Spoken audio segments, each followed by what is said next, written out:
Welcome back. Summer vacation is about to begin, and some local families will head to Minnesota's north shore of Lake Superior. When they do, thousands drive through the Silver Creek Cliff Tunnel, which was built 30 years ago. John Lauritsen talked to those responsible for its creation. Springtime at Lake Superior. Here you'll find no shortage of spectacular views and no shortage of adrenaline. I'd worked in high places before, but this was the most challenging.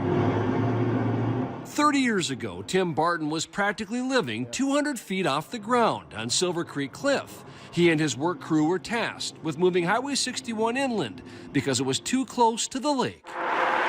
There was no blueprint for a project of this magnitude, so they began at the very top, slowly removing rocks the size of semi-trucks to create a wide open area for a new highway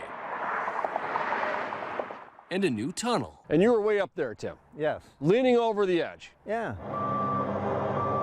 And it was fun for you. I loved it, every minute of it. That's your dad up there, kid. His job was to run the backhoe to remove dirt and rock so explosives could be installed to blast the granite away. I used to have my tracks hanging right to the edge, and I'd just be grabbing rock and throwing it over like this. The thing with Tim was tell him he can't possibly do it, and he'll go do it. Brian Zimpel was the project superintendent. He was in charge of coordinating everything.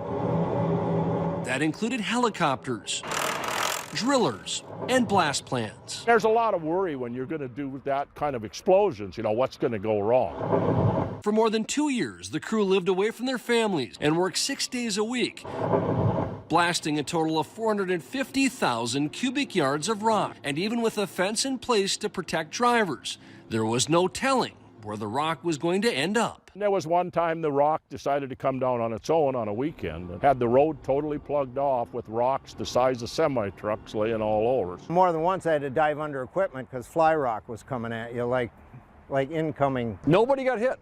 Nobody got hit. That's a miracle, kind of. Absolutely. When you live on the edge like that, it's definitely adrenaline rush, and you miss it when it's gone. That's something you can point out to your kids or your grandkids that we were actually part of that. John Lauritsen, WCCO 4 News.